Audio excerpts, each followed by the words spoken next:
Boa noite, sejam bem-vindos. Hoje nós estamos aqui para comemorar os 17 anos do nosso projeto Cura-te Valorizando a Vida. Nosso trabalho, que é realizado no Centro Espírita Divino Mestre. Hoje estará conosco, fazendo uma palestra, a Romina Miranda, que é a mesma pessoa que esteve conosco no ano passado. Foi muito bom, e quando algo é muito bom, a gente repete, né? No ano passado, ela fez o tema da noite, do sábado, e no domingo fez um trabalho conosco, né, presencial. A ideia desse ano era também fazer assim, mas como estamos, né, numa situação especial, né, graças a Deus a gente tem, né, essa possibilidade de, devido à tecnologia, fazer essa palestra hoje, né, comemorar os 17 anos do nosso projeto Cura-te. O nosso evento vai acontecer em 3 etapas. Eu vou apresentar o projeto Cura-te, falar um pouquinho do nosso trabalho, como ele é realizado, o que é. Depois a Romina, passo a palavra para a Romina, e no final a gente deixa, ela vai durar em volta de 1 hora, a fala da Romina, e depois, se tiver alguma pergunta, a Romina terá um tempo para responder, ok? Mas antes de qualquer coisa, da gente dar continuidade, eu vou pedir o Leandro, nosso querido companheiro Leandro, que está dando aqui para nós o suporte técnico e é o diretor de comunicação da nossa casa, para fazer a nossa prece inicial, ok? Oi, Gléria, boa noite. Leandro. Que bom. Tudo bom? Tudo jóia. Bom, então, vai ser um prazer fazer a prece dessa noite. Hoje não tem recadinho para a gente ser mais breve, né? Eu vou fazer a prece e volto com você aí já, tá bom? Ok, Leandro, obrigada. Nada. Bom, então eu convido a todos nesse momento a tranquilizarem a mente, respirarem fundo, tranquilizarem o coração, para que todos nós nos unamos numa só sintonia, numa só vibração, que a gente possa, mesmo que distante, estar unido nessa noite em pensamento, para que a gente receba as bênçãos e as boas energias do plano espiritual. Vamos abrir nossa cabeça para que a gente absorva o máximo de informação possível e que a gente consiga utilizar essas informações no dia a dia para nossa caminhada aqui na Terra. Muito obrigado e que assim seja.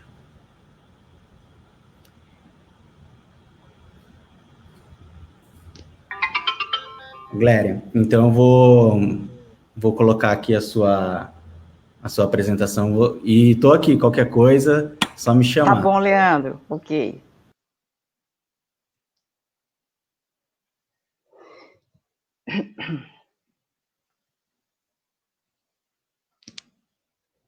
Ok, né? Só antes de começar a falar do Cura-te, só quero fazer um pequeno esclarecimento.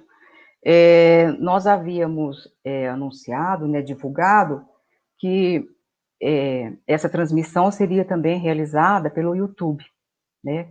Houve uma intercorrência, nós não vamos conseguir colocar no ar agora ao vivo, mas provavelmente a partir de amanhã, quem quiser assistir novamente, ou quem não assistiu, né, pode assistir no YouTube, vai estar disponibilizado tanto aqui no Facebook como no YouTube, ok? Então, se hoje não puderem assistir, terão oportunidade depois nesses 2 canais.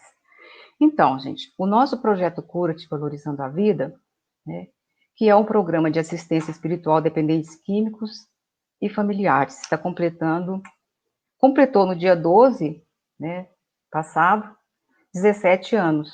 Né? Só que, assim, o projeto Cura-te já existe há 22 anos. Né? Em agosto desse ano, completou 22 anos. Desde 88, ele é realizado em Jacareí, no Centro Espírita Paulo Ortiz. Né? E foi idealizado pelos nossos queridos, no próximo slide a gente tem a foto deles. do Alexandre, Kardec, Romero e da Silvana, né, que foram os idealizadores desse nosso trabalho, né?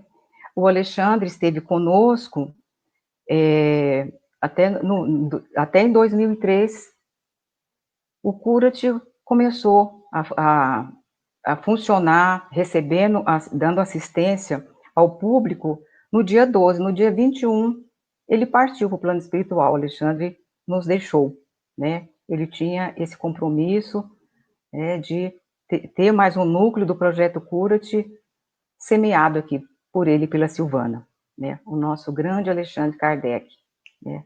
Muito saudoso, um grande espírito, que a gente sente muita saudade, mas sabe que ele está conosco, temos notícia disso, né? Vamos continuando, então. Como é que ocorre esse nosso trabalho, né? Presencial, porque agora está tudo diferente, né? Eu já vou falar como que presencial e já digo como está sendo feito agora também. Como ocorre às segundas-feiras, né, lá no Centro Espírita Divino Mestre, que fica na Rubião Júnior, das 19h30 às 21h30, né? E tem a recepção fraterna, o atendimento fraterno, as pessoas tomam o passe a hora que chega também, né, a fluidoterapia, e aí tem uma exposição doutrinária, um tema de 35 minutos, 40 no máximo, né? E depois, esses temas são temas específicos da doutrina espírita. A gente fala também dos 12 passos das Irmandades, né, que a gente adotou na nossa casa, porque os 12 passos é uma proposta de transformação moral, que é uma proposta da doutrina espírita também, né? E temas especiais sobre o uso de substância.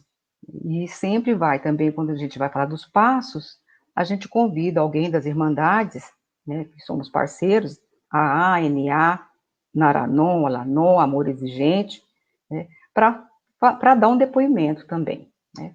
Depois a gente tem o chá fraterno e temos a reunião mediúnica de apoio, que ocorre durante o nosso trabalho também, né? E depois tem os grupos de mútua ajuda, que são as partilhas, que a gente vai falar deles agora um pouquinho, né, no próximo slide. Pode ir para o próximo slide, vamos lá. Os grupos de mútua ajuda, que é o SOS Vida, né, que é o grupo de assistência aos dependentes químicos, né, que é esse grupo ocorre como nas Irmandades também, é a partilha, cada um vai falar de si, né, e é a ajuda mútua, né, que a gente diz, usa o termo autoajuda também, né, e esses dependentes são dependentes de todas as substâncias, inclusive o tabaco também, né, álcool e as outras substâncias, e o tabaco também está incluído aqui nesse grupo, ok? Vamos para o próximo, que é o SOS Vida, que é o grupo de apoio aos familiares, né, dos dependentes químicos, os amigos e familiares, né? E o próximo slide, vamos lá. Antes de falar desse slide, mas pode deixá-lo aqui, eu falei de como acontece o trabalho, né, na nossa rotina presencial. A pandemia começou em março, e como a gente ficou meio perdido, não sabia até quando ia, né, não tinha, assim, uma noção de nada, nós ficamos em casa, tudo isso, e o trabalho ficou realmente paralisado, a casa fechada, mas em junho a gente viu que era hora de a gente fazer alguma coisa, aí nós começamos a fazer esse trabalho com os assistidos que estavam conosco, porque vimos que para receber novas pessoas ficaria um pouco difícil, né, por conta da dinâmica, de explicar como que é o trabalho, e aqueles que já estavam integrados com o trabalho, familiarizados, nós entramos em contato e começamos a fazer o trabalho, né? Nós fazemos, a equipe de trabalhadores, né, reúnem às 19 horas, às 20 horas, que antes o nosso trabalho começa às 19h30, mas agora a gente reúne às 20 horas,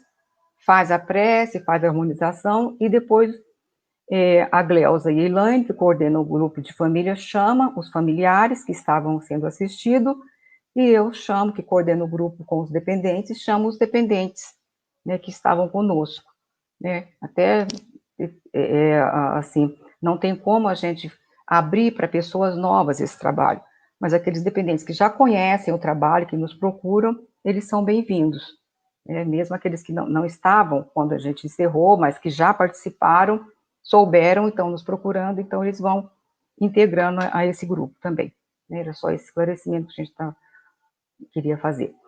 E, dando continuidade, apresentando o trabalho, né, nós temos alguns parceiros, né, que é a rede de serviço do programa do município sobre drogas, né, na figura do CAPS, o Centro de Atenção Psicossocial, Álcool e Drogas, né, tanto a gente encaminha para o CAPS, como o CAPS encaminha para o projeto Cura-te os pacientes, os assistidos.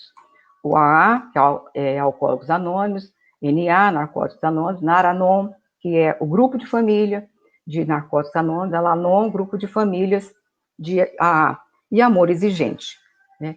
E o GCRIM, que é a Justiça Terapêutica, né? Aquelas pessoas que são pegas usando droga, com porte de pouca droga, ao invés de dar continuidade num processo, ter uma reunião, eles optam, de repente, ir para um grupo para fazer a sua recuperação. E o Cura-te recebe também essas pessoas, né, faz um trabalho junto com o Dr. Fábio e a equipe da Justiça Terapêutica. Ok? É isso. Próximo. Sobre o Cura-te é isso que eu queria falar, né? E aí, a nossa trajetória. Bom, a Romina Miranda, né, a nossa querida Romina, ela vai falar sobre o tema hoje, afetividade e família.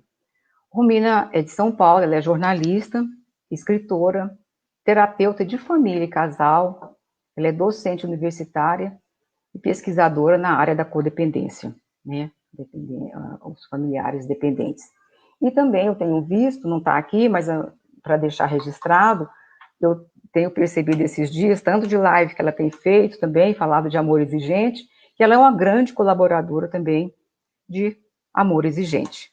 Romina, seja muito bem-vinda, nós já te agradecemos, em nome do Centro Espírita Divino Mestre, nós te agradecemos, em nome da equipe do Cura-te, os coordenadores, Elaine, Gleus, eu e todos os trabalhadores e assistidos, é com grande prazer que te recebemos, sinta-se acolhida, receba o nosso abraço, o nosso carinho. Seja bem-vinda. Olá, boa noite, tudo bom? Tudo bom. Então, tá bom, é um grande prazer estar aqui novamente com vocês. O ano passado, realmente, nós tivemos uma experiência presencial muito significativa. Eu me lembro que naquela noite, eu estava a caminho aí do Cura-te e foi exatamente na noite em que o nosso querido Padre Haroldo, que foi o cursor aí do Amor Exigente, de tantas outras obras, inclusive de transformações na minha vida, ele havia falecido naquele dia, né? E eu me lembro que me senti muito grata pelo Poder Superior me ter proporcionado a oportunidade de, naquela noite, estar com vocês, porque de alguma maneira aquilo me acolheria, me permitiria vivenciar aquela dor de uma forma muito mais confortável, né? E foi realmente o que aconteceu. Hoje já vai fazer um ano, na verdade, né? Dia 1º, e nós havíamos já pensado na possibilidade de estarmos juntas novamente presencialmente, todos nós, mas ainda assim ficou o convite, mesmo que dessa forma agora remota, né? Então eu sou muito grata pelo convite, fico feliz em saber que mais uma vez, né, vocês me chamam para estar nessa data especial.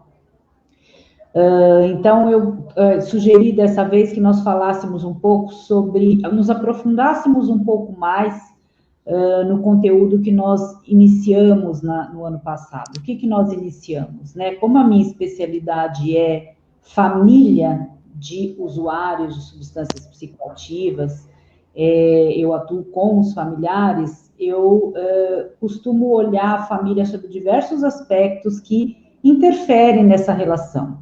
Eu me lembro que o ano passado eu trouxe para vocês o conteúdo do sistema familiar, o que é o sistema familiar, como a dependência química, o uso de substâncias, como a codependência, né, que é o transtorno que afeta as famílias, como ele vem passando de geração em geração, quais são as características dos codependentes, né, que são essas pessoas que são impactadas pelo uso do seu ente querido, quais são os principais comportamentos, os principais sentimentos. Trouxe para vocês alguns dados de pesquisa para que pudesse, na verdade, elucidar, né, tudo isso que nós iríamos conversar.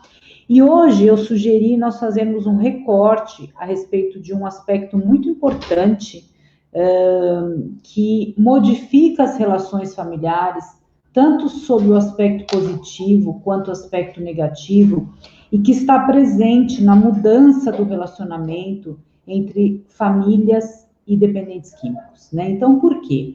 Porque normalmente existe uma crença de que quando o meu dependente químico vai para tratamento, seja no ambulatorial, seja na comunidade terapêutica ou na clínica, quando ele sair de lá, tudo vai estar resolvido, né? Tudo, nós seremos felizes, não haverão mais padrões comportamentais a serem observados, olhados, tudo vai ser perfeito.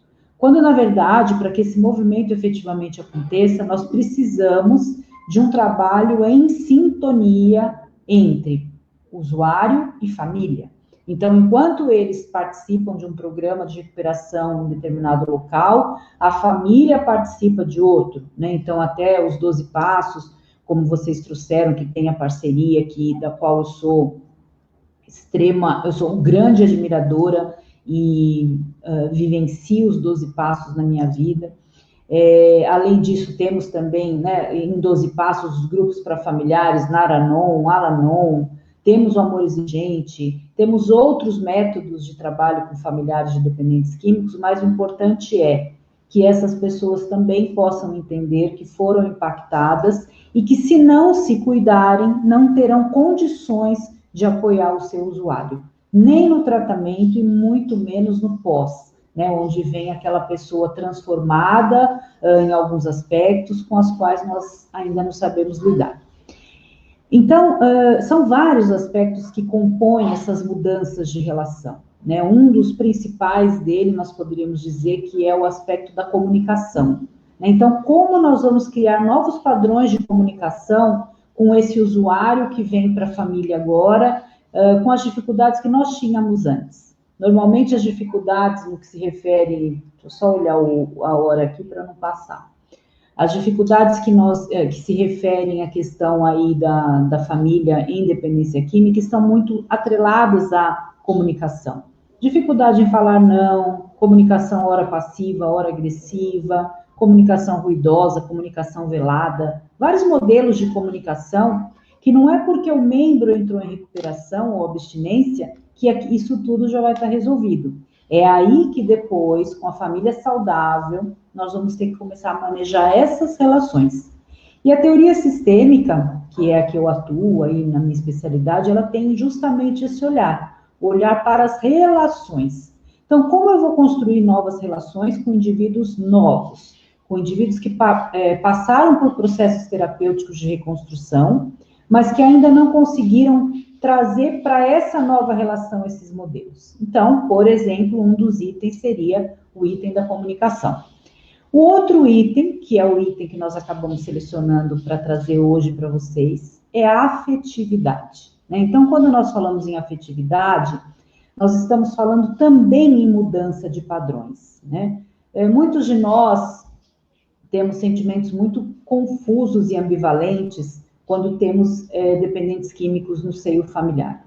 Ora, nós sentimos compelidos a fazer tudo por ele, a acolhê-lo, a ter empatia, porque nós amamos. Ora, tomados de raiva pela frustração dele voltar a fazer uso ou dele não conseguir parar, nós já temos um padrão de afetividade mais violento ou menos doce ou menos acolhedor. E é justamente essa mudança de padrões de afetividade é que nos adoece o sistema familiar, adoece a nós mesmos, porque nós queremos transmitir um afeto saudável, mas temos dificuldades para isso em virtude das questões que nós estamos vivendo. E mais do que isso, como foram construídos os nossos padrões de afetividade? Certamente foram construídos nas nossas famílias de origem e nas famílias de nossas famílias de origem. O que nós podemos dizer sobre isso? Que são padrões construídos e passados de geração para geração. Ou seja, existe uma relação entre afetividade e intergeracionalidade, que é essa capacidade do sistema familiar de transmitir informações de um sistema para o outro, independente dos fatores genéticos ou comportamentais. São capacidades do próprio sistema em trazer, por meio do comportamento verbal, não verbal, das narrativas e das memórias, aquilo que vai sendo construído com o tempo. E a afetividade é um desses padrões. Então, falando de forma bem simples, às vezes nós dizemos assim, eu gostaria tanto de poder ser mais carinhosa com meu filho, mas eu não consigo. Eu tenho muito amor dentro de mim, mas eu não consigo transmitir esse afeto para ele. E muitas vezes as respostas estão nos padrões que nós vivenciamos na nossa infância. Nós tivemos pais afetuosos, pais que conseguiam transmitir afetividade de uma maneira tranquila ou de uma maneira saudável. E os nossos pais tiveram vivências afetivas com seus pais que permitiram que essa afetividade fluísse de forma natural no nosso sistema familiar? Então, nós não vamos olhar para essa questão como justificativa do porquê não mudamos. E também não vamos olhar para isso como algo que nós vamos culpar o nosso sistema anterior. Mas nós vamos olhar para isso como algo que aconteceu, que nós vamos aceitar, honrar, perdoar, mas que nós temos a escolha de fazer diferente a partir de agora. Se nós quisermos ter atuações diferentes com os nossos entes queridos, nós poderemos ter, né? Então, eu vou compartilhar aqui com vocês um slide para que nós possamos seguir uma orientação mais, de uma didática um pouco mais incisiva a respeito do que é a afetividade, de como se dá. Eu vou reproduzir o slide e peço a gentileza de vocês me dizerem se está ok. Espera um pouquinho.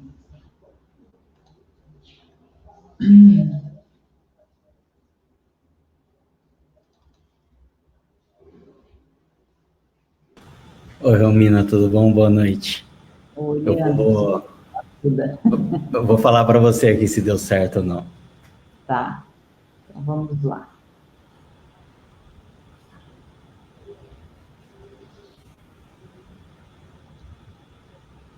Então, só para explicar para o pessoal, a gente estava falando antes, quando a Gléria estava apresentando, a gente estava falando no bastidor aqui, né?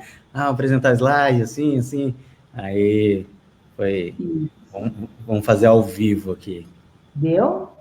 Deu certo, só que tá com a tela... isso aí, ó. Já vou adicionar.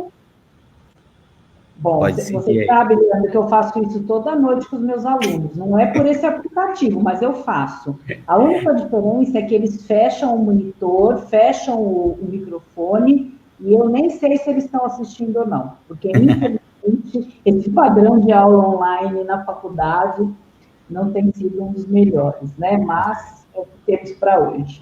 Bom, estou por aqui, qualquer coisa é só chamar. Pode ir. Obrigada, Leandro. Então, o nosso tema, afetividade e família, né, o tema selecionado para hoje, para que nós possamos introduzir o que é a afetividade. É importante nós entendermos que ela é dinâmica, flexível e passa pelo sentir, pelo compartilhar, pelas emoções, pelos comportamentos de proximidade, satisfação e necessidade vital, além da organização e desenvolvimento humano.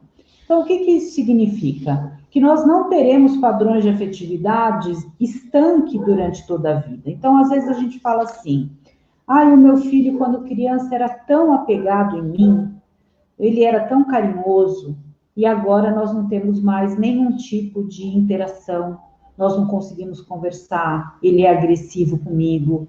Por que isso acontece? Porque a afetividade é dinâmica e flexível, e ela tem interferências não só externas, mas também do próprio sistema familiar.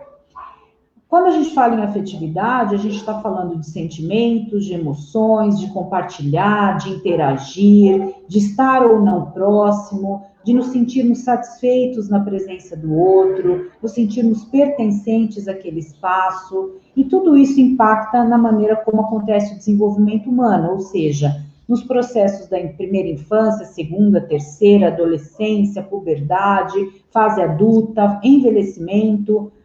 Todas as fases do desenvolvimento humano são permeadas pelos padrões de afetividade.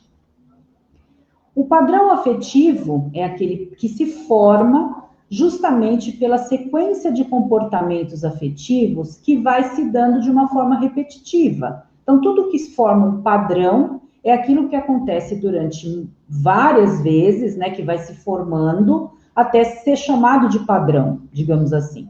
Então, aquela família, ou aquela relação, aquele binômio, aquele pai e mãe, aquele marido e mulher, que tem uma sequência de comportamentos, de expressões afetivas positivas, que transmitem carinho pela fala, que tem toques frequentes, que tem atitudes positivas, que tem intenções um para com o outro, eles vão construir um padrão de afetividade positivo. Então, esse passa a ser o padrão daquela família. Quando o inverso, nós teremos um padrão de afetividade negativo. Então, uma família que não consegue transmitir carinho, nem pela fala, nem pelo toque, que não tem atitudes e intenções positivas uns com os outros, tudo isso está presente no cotidiano das relações e vai, então, formar o que nós chamamos de padrão afetivo. Ela envolve demonstrações de amor, de carinho, a sensação do aconchego, do acolhimento, o respeito, a amizade, que são justamente formas de nós podermos mostrar para o outro o quanto eles são importantes para nós, né? Nós mostramos isso por meio da afetividade, e não necessariamente por meio da fala, né? Então, aqui a gente começa a entrar num conceito de que a afetividade ela está muito além da comunicação verbal. Existe um livro que eu sempre costumo trazer quando eu falo sobre afetividade, chama-se, acho que vocês já devem ter ouvido falar, um livro bem pequenininho, chama-se As 5 Linguagens do Amor, onde o autor fala exatamente sobre como nós, muitas vezes, não conseguimos interpretar a afetividade do outro, porque nós temos uma expectativa de que o amor ou a afetividade, ele tem que ser manifesto da forma que nós entendemos, né? Existem várias formas de expressão de afetividade, que nem sempre são as formas que nós entendemos ou que nós temos como expectativas. Porém, quando a gente começa a ampliar o nosso sentido para a ideia do que é expressar afetividade, a gente pode observar através de atitudes, de intenções, de comportamentos, de outras formas de manifestação de que a afetividade é positiva ou não, né? A comunicação, a afetividade nos padrões familiares, ela é co-construída na família, né? Então, a nossa afetividade, ela vem da nossa família de origem. Não tem como a gente dizer que a nossa afetividade, ela acontece no nosso relacionamento, por exemplo, conjugal, ou no nosso relacionamento com os nossos filhos, sem considerar que ela já vem sendo construída ao longo da nossa história. A transmissão dessa afetividade, ela favorece a conexão entre os membros. Então, quando eu tenho uma afetividade positiva, eu consigo me conectar com os membros da minha família. E essa conexão envolve a construção e expressão de sentimentos por meio verbal e não verbal, como eu já disse a vocês. Importante a família entender que é ela quem proporciona o ambiente, o modelo, para que a afetividade seja desenvolvida por intermédio das relações. Então, qual era o seu ambiente familiar na infância? Um ambiente alegre, acolhedor, afetuoso, aconchegante? Ou era um ambiente hostil, autoritário, onde a afetividade não era presente? E o modelo que os seus pais transmitiram para você, os seus cuidadores, eram de uma afetividade constante, havia presença de afeto muitas vezes na fala, mas não no comportamento, havia na atitude, mas não na fala. O exercício é que vocês possam começar a voltar um pouco nessa história e entender como se deu a afetividade na família de vocês, pensando que ela ajudou vocês a co-construírem a afetividade que vocês hoje desempenham com os seus relacionamentos, sejam os conjugais, os filiais, os parentais, os fraternais, ou até mesmo os relacionamentos de amizade. Os padrões afetivos, eles podem ser transmitidos intergeracionalmente, como eu já disse, de geração para geração. E como eles são transmitidos? Pelas narrativas, ou seja, pela verbalização, pelas memórias que eu tenho dos meus pais ou de outros ancestrais, e pelas expressões também não verbais, né? Então, muitas vezes, a família declara: nós te amamos, você é especial, você é importante para nós. A família tem verbalizações de afetividade positiva. Muitas vezes essa verbalização não existe, mas existe outro tipo de expressão, como a intenção, o comportamento, a atitude, que não está expressa necessariamente na fala. E as memórias, né? Então, quais são as memórias que eu tenho, por exemplo, de como o meu pai me tratava quando ele queria mostrar algo de positivo? E a minha mãe? E os meus cuidadores, caso eu não tenha sido criado especificamente pelos meus pais? E entre eles, qual é a memória de afetividade que eu tenho da relação afetiva entre os meus pais?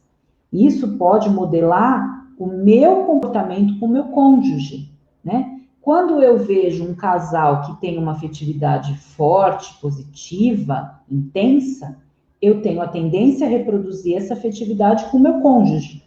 Quando eu vejo um casal, que eram os meus pais, com uma afetividade negativa, ou passando por abusos, violências, negligência, abandono, eu também tenho a tendência a reproduzir isso nos meus relacionamentos, né?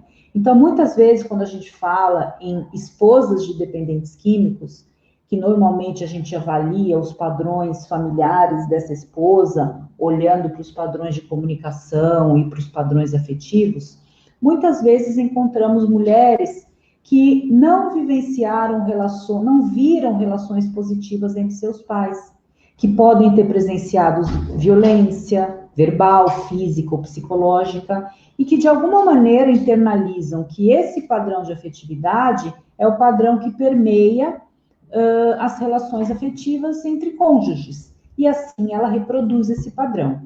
E quando o usuário de substâncias traz esse padrão de uma afetividade negativa, porque sem dúvida, quando ele está no uso, ele não consegue ter um afeto positivo, vem então novamente aquele mesmo sentimento de abandono, de negligência que ela sentiu, por exemplo, quando ela fazia parte apenas da sua família de origem e que não tinha ainda constituído a sua própria família.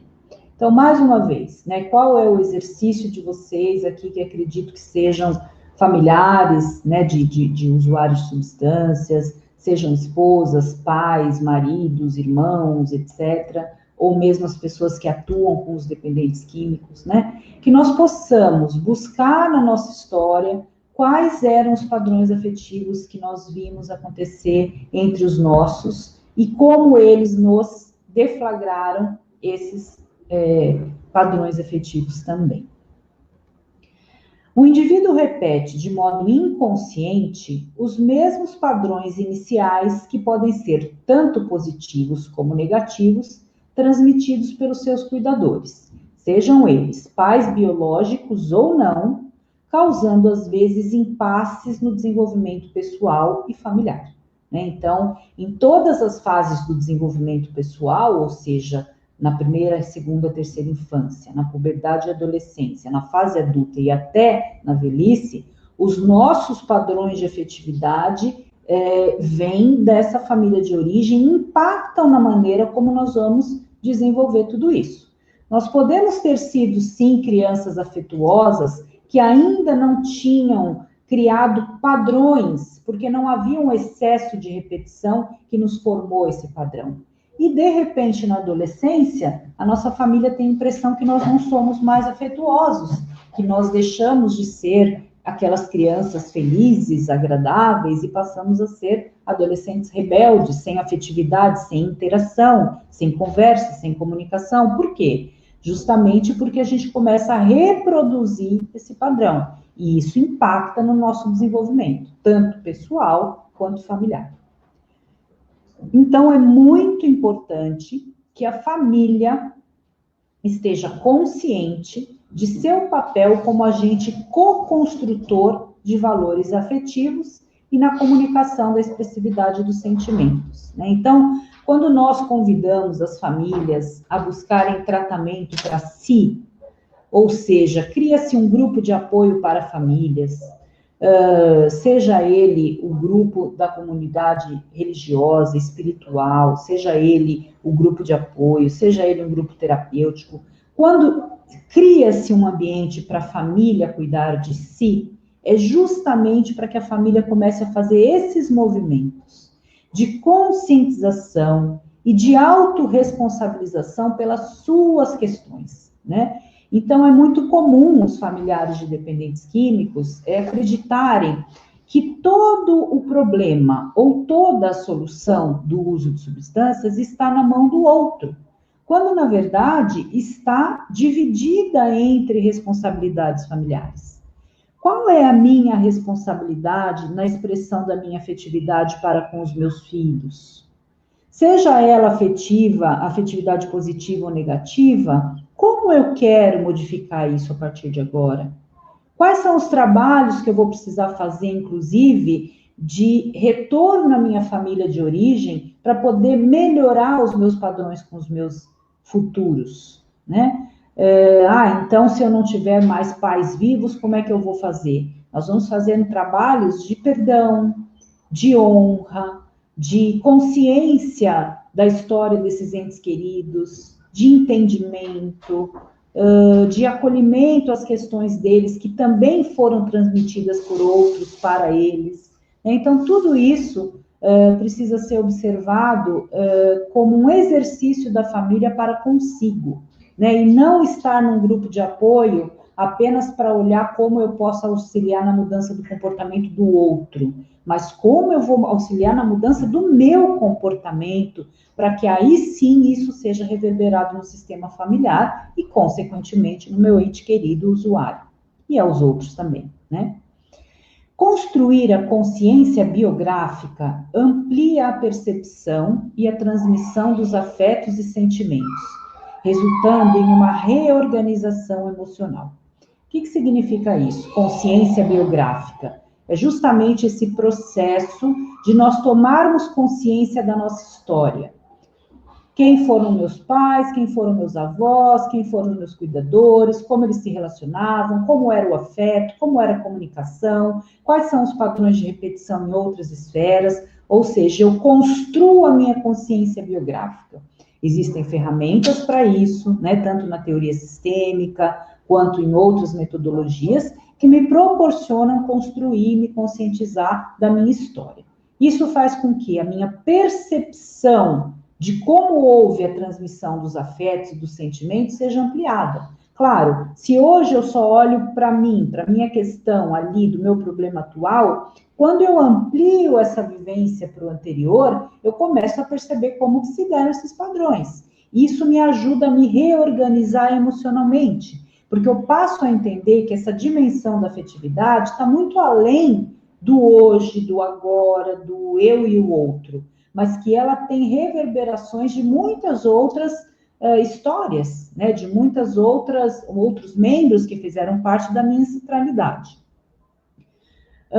Essa consciência também auxilia a observação de como os membros de uma família vivenciam suas funções, ou quais papéis exercem nas relações familiares, formando por meio de valores e regras a estrutura da família e percebam a sua hereditariedade. Então, vamos lá, o que é isso? Com esse processo da consciência biográfica, eu começo a entender como cada membro da minha família vivencia a sua função na família. Quem é pai exerce o papel de pai? Quem é mãe está exercendo o papel de mãe? Ou esses papéis estão invertidos? Os filhos estão vivenciando papéis de pais ao invés de vivenciar papéis de filhos? As esposas estão conseguindo ser esposas ou elas estão sendo mães dos seus maridos, né? Então, eu começo a perceber que essas funções e esses papéis, tanto hoje quanto na minha ancestralidade, eles podem ter sofrido inversões.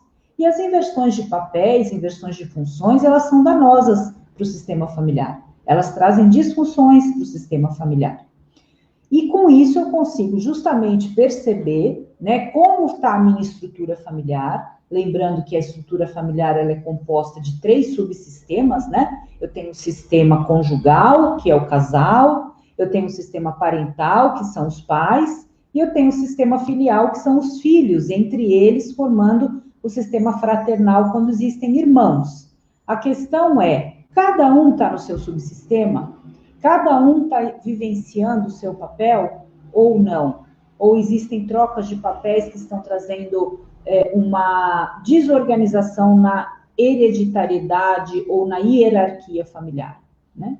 Então, quando eu faço esse trabalho de consciência biográfica, eu consigo começar a ter essa percepção. Então, o que eu estou convidando hoje vocês de uma forma bem singela, né, e bem descontraída, é para que vocês façam esse exercício, cada um à sua maneira, né? Existem inúmeros recursos, inclusive um deles é a escrita terapêutica, que nos ajuda a construir processos de consciência biográfica. E com isso, eu vou entrando nas histórias da minha família e percebendo que essa transmissão de afetos e sentimentos, ela pode ser também um padrão de repetição. É importante entender que a família transmite o afeto bom ou ruim. Ela constrói a estrutura, os sonhos, a sobrevivência por meio disso.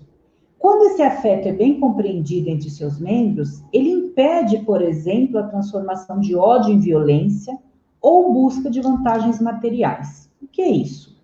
Muitas vezes, e isso me remete a algo que eu vi recentemente, a respeito daquele homem que assassinou uma família toda de um menino que...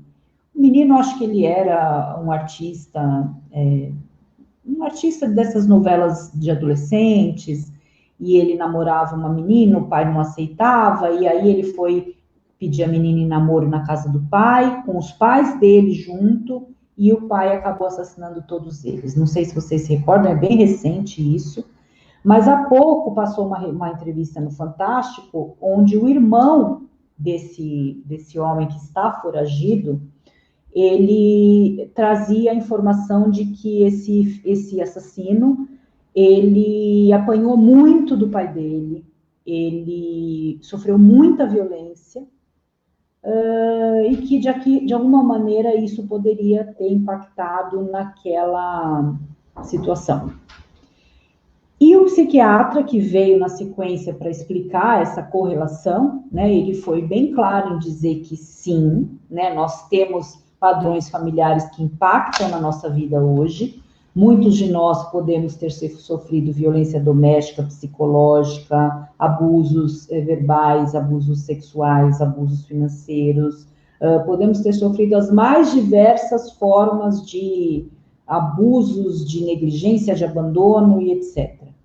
Porém, isso não deflagra automaticamente o fato de termos escolhido, por exemplo, assassinar uma outra pessoa ou transformarmos o nosso ódio em violência, né? Então, o psiquiatra foi bem pontual a dizer que sim, ele havia sofrido violência, que a violência é intergeracional, que ela impacta sim no desenvolvimento do indivíduo, porém, ela não justifica que ele tenha transformado esse afeto ruim em algo tão violento, né? Então, é um exemplo de afeto ruim que, apesar de construir a estrutura do indivíduo, de impactar nos seus sonhos, na maneira como ele sobrevive, ainda assim, ele não necessariamente vai fazer com que o indivíduo tenha a necessidade ou o ímpeto de transformar esse afeto negativo em algo violento, né? Então, a família transmite, porém,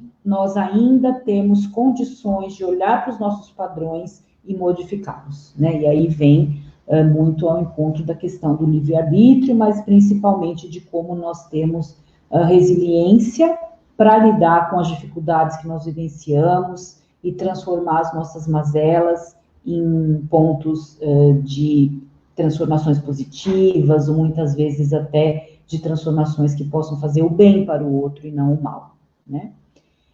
Os estilhaços provocados pela falta das manifestações afetivas nos relacionamentos geram conflitos e deixam marcas contundentes em todos os familiares envolvidos, inclusive em outras gerações.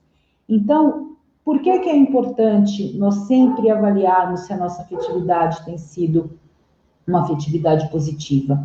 Porque a falta da afetividade positiva, a falta da manifestação, seja ela verbal, não verbal, narrativa, ela pode gerar marcas nos indivíduos, inclusive que vão reverberar nos outros sistemas familiares. Aqui é um exercício que normalmente eu costumo trazer em algumas aulas minhas, né, onde a gente pode avaliar alguns modelos de padrões afetivos que nós temos. E normalmente a gente tem 3 grandes modelos de relação. A relação distante, que é aquela que nós não temos vínculo com a pessoa, aquela pessoa pode ser o nosso cônjuge, o nosso filho, o nosso irmão, o nosso pai, a nossa mãe, mas nós não temos hoje uma relação de proximidade, é uma relação distante. Nós temos a relação harmônica, que ela é representada aí pelas 2 linhas, né? Uma linha distante, 2 linhas harmônica, que é uma relação saudável. E nós temos a relação fusionada, que também não é uma relação saudável, é a relação de apego.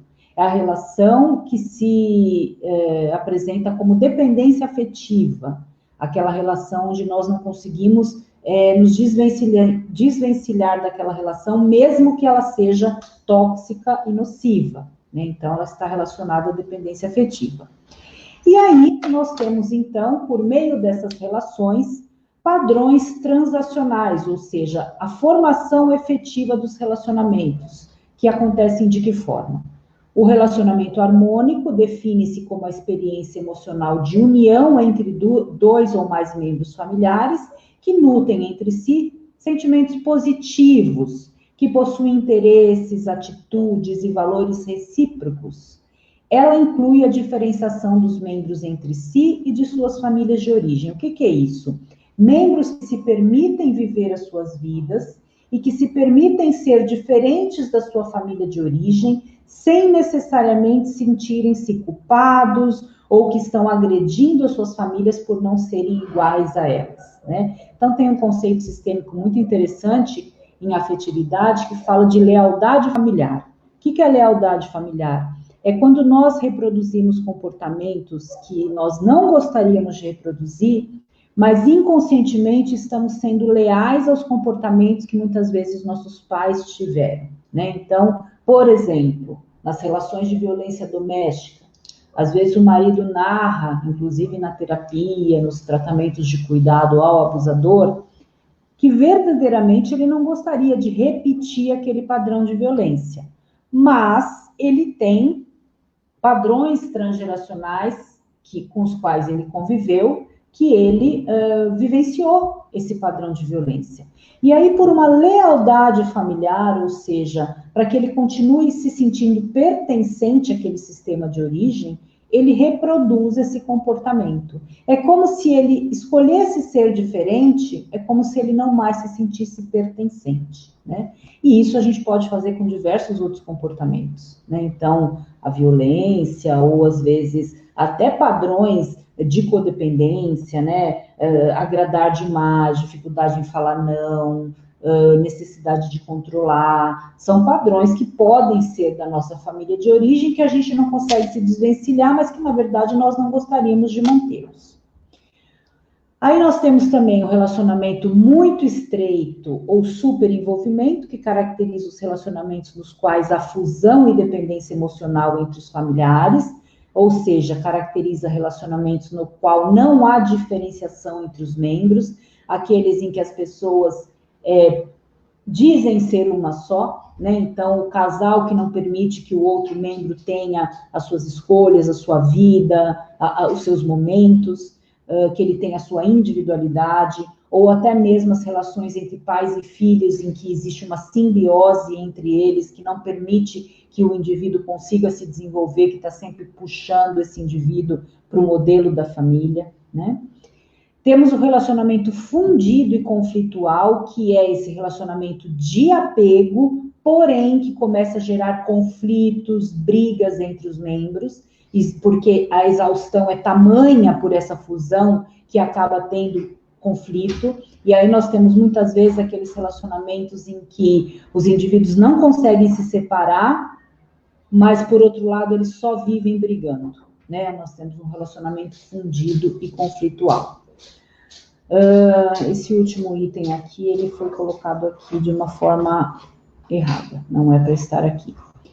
O relacionamento conflituoso, que caracteriza-se pelas relações nas quais há constantes atritos e geram muita ansiedade, desavenças, brigas, dificuldades na comunicação, desqualificação do outro, né? Então, aqueles relacionamentos tóxicos e abusivos em que um indivíduo desqualifica e desvalida o outro, e isso acaba trazendo muitas vezes a possibilidade da violência física, da violência verbal e psicológica. Quando a gente fala em relacionamentos com homens narcisistas, com mulheres narcisistas, com relações tóxicas, relações abusivas, são relações em que os afetos acabaram deflagrando esse comportamento de desqualificar e de desconfirmar e desvalidar o outro. E existe o relacionamento vulnerável, que é aquele em que não há um conflito explícito, mas existe a situação, a sensação de estar se pisando em ovos, que a qualquer dificuldade, aquele relacionamento desmancha. Não existe fortaleza, não existe intensidade, não existe segurança, existe vulnerabilidade, né? E esses padrões, eles são formados justamente pelos afetos, pela maneira como a afetividade é transpassada de um para o outro. O relacionamento distante, que é um outro modelo, caracteriza a forma de relacionamento encontrado principalmente nas famílias desligadas, que têm fronteiras rígidas, ou seja, aquelas famílias em que os subsistemas não interagem entre si, não tem muitas relações entre o sistema filial, parental, essas famílias não têm vínculos, esse relacionamento tem pouco contato, principalmente não tem contato emocional, são famílias com relacionamentos distantes, que, por fim, podem deflagrar relacionamentos rompidos, que são aqueles em que a ligação emocional é mantida, apesar de não haver contato entre os mesmos. E aí, nós temos também um outro padrão, que é chamado de triangulação, que é a configuração emocional de 3 pessoas, na qual existe sempre uma pessoa que fica como o membro que vai trazer ordem caso os outros membros não se entendam, né? Então, não é uma relação de fluidez, é uma relação de triangulação. Então, existe o pai e a mãe e um filho que em algum momento ele triangula com um ou triangula com o outro. Ele se alia a um ou alia a outro, dependendo dos seus interesses. Isso normalmente acontece nas famílias de dependentes químicos, quando, por exemplo, os usuários percebem a fragilidade de um dos membros para com o dizer não para ele. Então, ele sabe, por exemplo, que a mãe tem um comportamento mais facilitador e que o pai é mais rígido. E na hora de pedir dinheiro, ele vai pedir para quem? Para a mãe, porque ele sabe que a mãe tem mais dificuldade em falar não. E aí ele triangula com ele cria aliança com essa mãe e acaba tendo uma relação triangulada com o pai, né? Então, são alguns modelos de relacionamento que vão sendo criados com base nos padrões de afetividade. e a coalizão, que é justamente o que caracteriza essa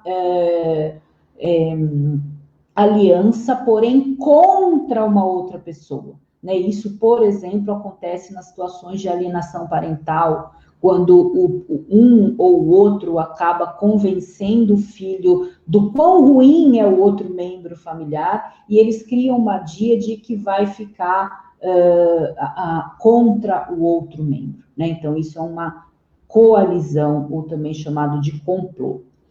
Eu vou agora interromper esse compartilhamento, que é, na verdade, aqui uma forma mais didática de nós falarmos do nosso tema de hoje. Aí eu volto aqui, Leandro, agora eu apareço novamente ou não? Sim, agora tá só você, já cancelou o compartilhamento. Tá. Eu não estou me vendo e nem vendo você, não estou vendo nada, estou vendo uma tela preta. Mas, se vocês estão me vendo, tá ótimo. Ah, agora sim, agora sim. Muito bem. Então, passada a teoria, né, que é a maneira aí que nós precisamos embasar os nossos conhecimentos para que a gente possa discutir um pouco sobre isso, aí eu finalizo esse conteúdo trazendo para vocês 3 pontos importantes que nós chamamos de 3 leis relacionadas às ordens do amor, e aí eu falo um pouquinho a respeito de conteúdos da constelação familiar, que é uma outra linha, não é a teoria sistêmica, mas é uma outra metodologia de trabalhar as questões familiares, que ela traz 3 grandes leis, né? A constelação familiar, ela trabalha com a fluidez do amor no sistema familiar. E essas leis estão relacionadas à maneira como nós também expressamos o afeto. Então, uma delas é chamada de lei do pertencimento. O que é a lei do pertencimento? É a lei que diz que todos os membros de uma família, eles precisam pertencer ao sistema familiar. Seja ele o pai que abandonou a família, seja ele o usuário, seja ele o indivíduo que teve comportamentos que muitas vezes não foram adequados. Nós não podemos excluir membros, nós precisamos honrá-los ao menos a sua memória, a sua presença no sistema familiar. Porque quando nós não honramos a presença de todos os membros e excluímos esse membro, nós vamos ter disfunções na família. Uma outra lei é a lei do equilíbrio. O que é a lei do equilíbrio? É a lei que os afetos, eles precisam ser dados de uma forma equilibrada.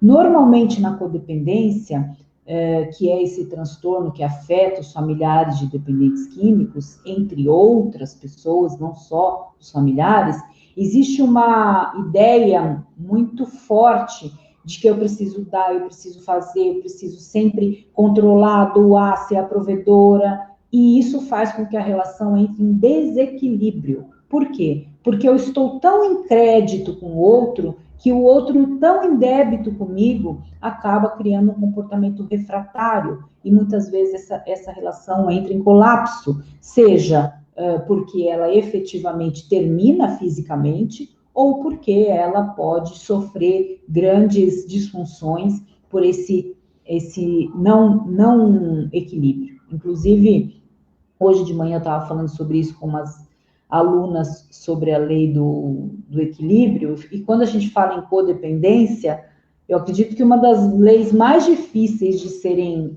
obedecidas, quando a gente fala em lei do amor, é justamente essa lei do equilíbrio, porque o codependente, ele tem tão forte esse ímpeto de doar, de fazer pelo outro, que quando é pedido que ele faça menos para ele também poder receber, é algo muito novo, mas é algo necessário para manter a saúde das relações.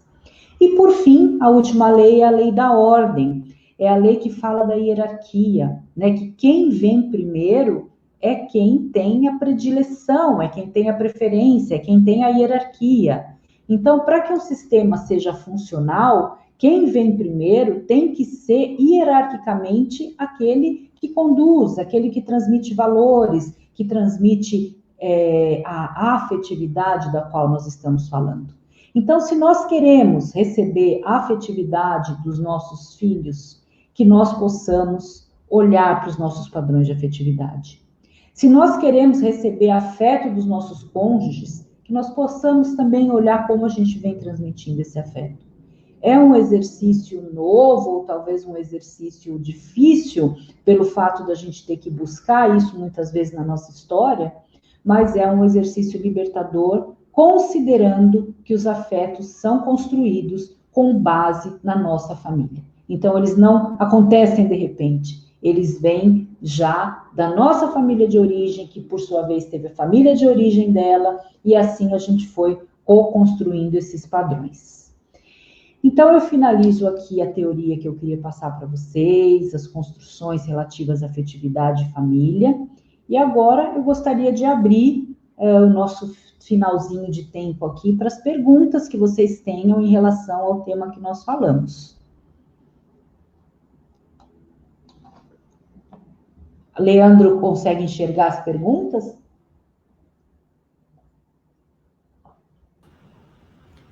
Consigo sim.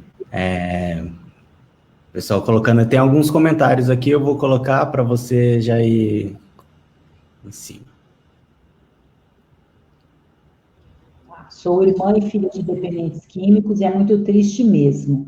Já exauri todas as minhas forças e possibilidades de ajudá-los. Sempre busco ajuda e informações para tentar entender por que a luta passa a ser nossa diariamente.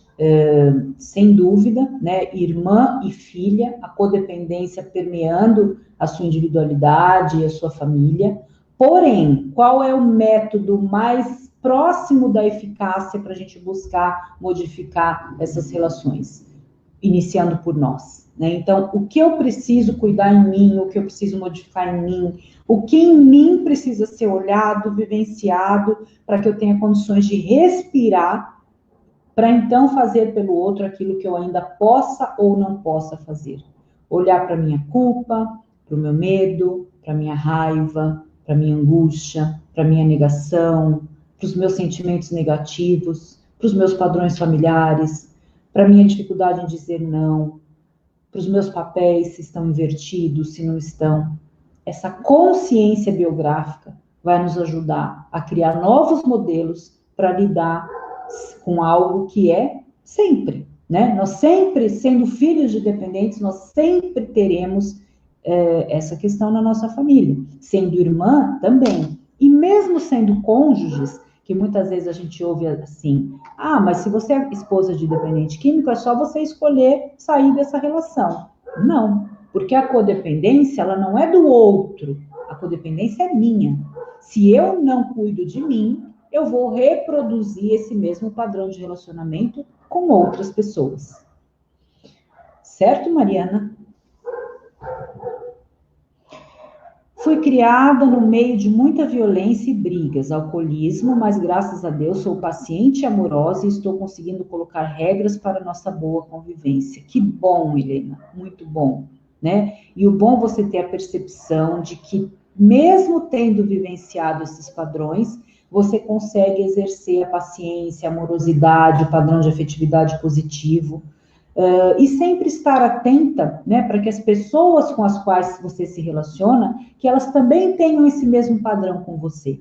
Porque como você viveu violência, como você vivenciou padrões de violência, às vezes a tua percepção pode ter algo de, o que a gente pode chamar de contaminação, no sentido de aceitar, muitas vezes, a violência como algo natural. Eu não estou dizendo que é isso que acontece com você, muito pelo contrário, eu acho que pela tua fala é muito ao contrário, como você diz, nossa boa convivência, mas o quanto nós, que já sofremos situações como essa, precisamos estar atentos para não minimizarmos os padrões com os quais nós já estivemos habituados um dia. Obrigada, Helena. É gratificante ouvir os ensinamentos da Romina Miranda. Sou conselheira em dependência química do Rio Grande do Sul. Que bom, Luiz Antônio. Nossa, tem pessoas aqui do Brasil todo, né? E eu fico feliz que os conselheiros em dependência química ouçam. Por quê? Porque eu sei que em muitas comunidades, em muitas clínicas, quem tem o papel de acolher e orientar as famílias, muitas vezes são os próprios conselheiros, né? A estrutura de atendimento à família nem sempre é a adequada ou é a necessária, mas os conselheiros acabam fazendo esse papel de intermediação entre família e paciente. Então, quanto mais os conselheiros estudarem família, mais aptos eles estarão a desenvolver esse papel, que não é nada fácil, né? A gente intermediar relações não é fácil. Então, eu gosto muito de falar para os conselheiros. Obrigada, Luiz Antônio. Muito obrigada, Romina. Só de te ouvir já acalmei meu coração. Que bom, Mariana, é isso mesmo, né? O que a gente gosta é isso, poder levar a mensagem, que esse é o objetivo de tudo isso, né? Levar a mensagem e que cada palavra tenha algo de positivo para alguém, né? Que uma só palavra tenha algo de positivo, já está valendo tudo. Obrigada. Acho que é isso, Romina. Ninguém mais. Acho que foi tão clara a sua palestra que essa sua exposição, o pessoal não colocaram muitas perguntas aí. Foi mais a participação, acho que agradecendo aí. Muito legal. Bom, então, Leandro, eu gostaria só de dar um recadinho para as pessoas que estão aqui a respeito das minhas transmissões, pode ser? Claro.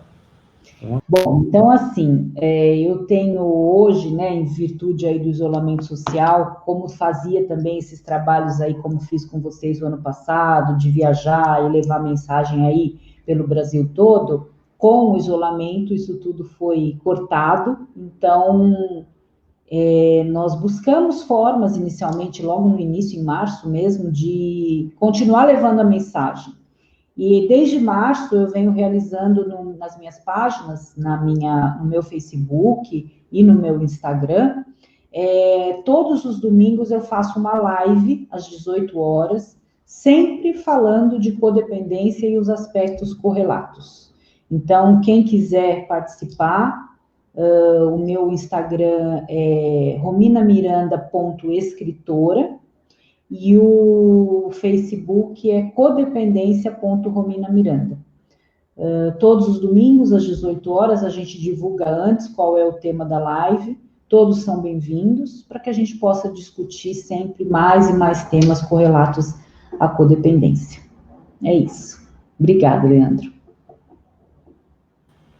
Imagina, de nada. Vou chamar a Gléria, então, para ela encerrar. Apareceu mais uma pergunta aqui, vamos aproveitar aqui. Vamos.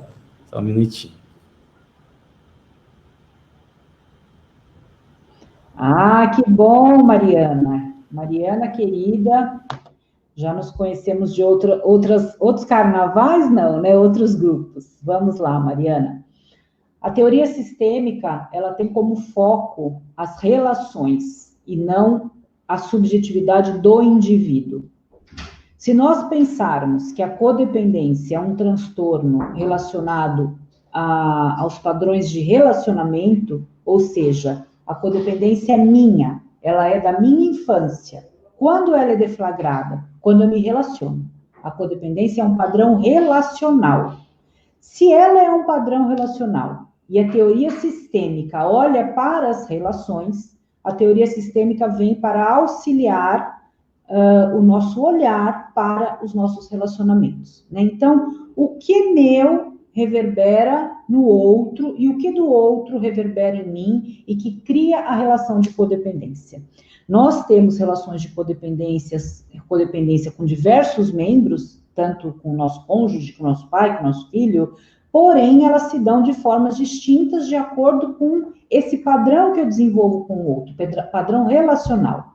Então, o grande encaixe aí, tanto da teoria sistêmica, quanto da constelação familiar, que é uma outra vertente, é que ambas olham para os relacionamentos. E o meu foco na teoria sistêmica, na terapia sistêmica, com um paciente, com uma família, não é olhar para a subjetividade, a individualidade de cada um, mas é como esses padrões acontecem quando juntos, quando deflagrados no relacionamento. É assim que a teoria sistêmica se aplica à codependência. Mariana? Obrigada pela pergunta. Bom, agora sim, vou chamar a Gléria novamente aqui para ela encerrar e dar os recados finais, fazer a prece de encerramento. Obrigada, Leandro. Oi, Gléria, só um minutinho que eu acho que você que tem que mutar.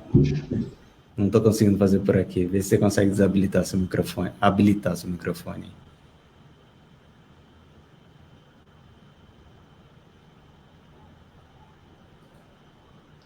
Lá embaixo, Guilherme. Lá embaixo na barrinha. Eu pensei que você não estava... Ela me avisou que ela não estava conseguindo. Deve ter dado algum problema. Eu pensei que era porque ela estava fora da transmissão.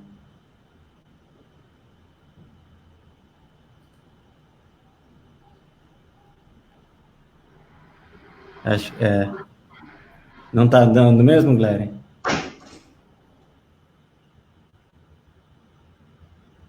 Eu não consigo por aqui também. Pensei que ia dar para fazer por aqui. Deixa eu...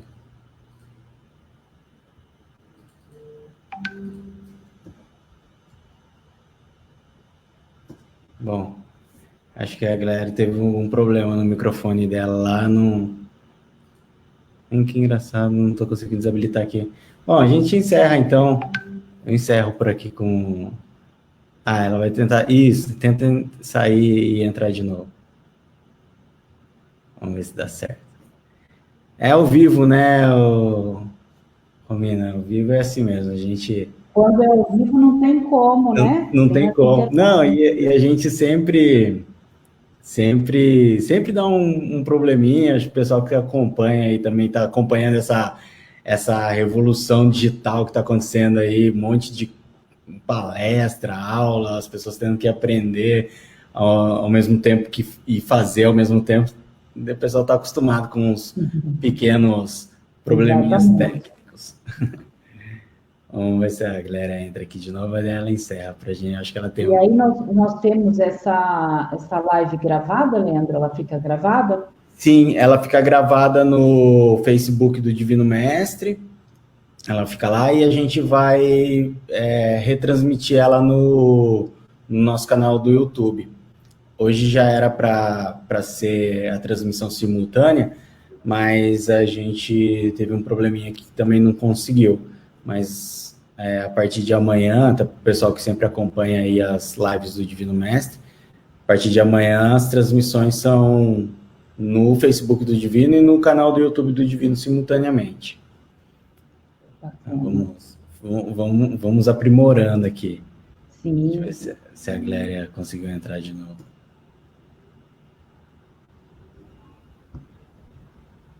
Né?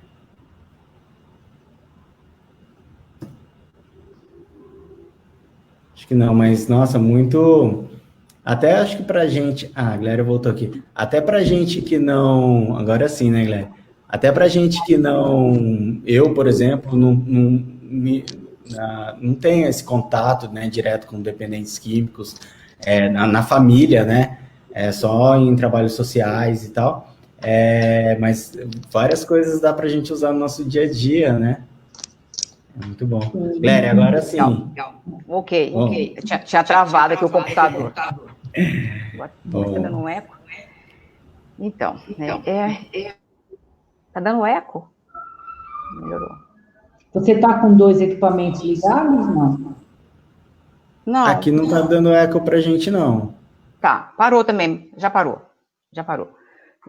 Romina, gratidão, muito obrigada, muito esclarecedor, muito bom mesmo estar com você novamente, espero que outras vezes a gente possa repetir, dando aquele abraço, aquele aconchego gostoso, comendo pãozinho de beijo, bolo, tão gostoso. Aqueles maravilhosos que você faz, né? Nossa, muito bom, né? Delícia. Mas muito bom estar com você. E eu sou uma assídua, assisto sempre aos domingos as suas lives. Maravilha. Que bom. Você vem acrescentar bastante, como sempre. E a gente tem que dizer, né, gratidão novamente, né, em nome da Elaine, da Gleusa, né, juntos coordenamos o Cura-te, em nome da direção da nossa casa, do Divino Mestre. Nós te agradecemos essa disponibilidade. E vamos agradecer, né, a Deus por proporcionar esse nosso reencontro, a Jesus, pedindo que Ele nos ilumine, né, nesse nosso trabalho, nessa nossa intenção, né, de aprender e doarmos, né, compartilhar aquilo que aprendemos, podendo somar, né, ajudar um pouquinho aqueles dependentes, familiares que sofrem, e que todos possam ser amparados, assistidos, que o nosso projeto Cura-te, nós possamos, né, estar sempre amparados, iluminados, e que todos nós, juntos, possamos fazer a diferença de verdade para um mundo melhor, buscando sempre a nossa melhoria, e assim, né, ampliarmos para todos que estão no convívio conosco. Que Deus nos abençoe, que Jesus ilumine sempre os nossos passos. Graças a Deus. Assim seja. E assim a gente encerra. Um beijo no seu coração. Obrigada. Obrigada a todos, viu? Muito bom estar aqui. Boa noite a todos, né? E obrigada a todos por estar conosco, né? Nos prestigiando. E vai ficar, né, agora no Facebook e no YouTube também. A partir de amanhã já dá para colocar, Leandro? Você que cuida do YouTube? Sim, então, sim. Né, houve uma intercorrência, a gente ia passar ao vivo no YouTube também, mas ainda não deu, mas amanhã vai estar lá para quem quiser ver por lá também. Bom, deixa eu só beijo. Colocar aqui o comentário da Nina Barros, que eu acho que representa todo mundo. Ela primeiro falou, parabéns ao curso do São José dos Campos, ótima palestra, daí ela colocou assim, vontade de aglomerar com vocês. Achei muito legal. Isso aí, Nina, beijo, verdade, Nina. Né? A Nina é do Cura-te, lá de Jacareí. Ela é trabalhadora lá de Jacareí, do Paulo Ortiz. Muito bom. Então tá bom, gente. Né? Um beijo no coração. Obrigada, Leandro. Beijo. Tchau, Romina. Fica com Deus. Tchau, obrigada. Obrigada. Tchau, tchau.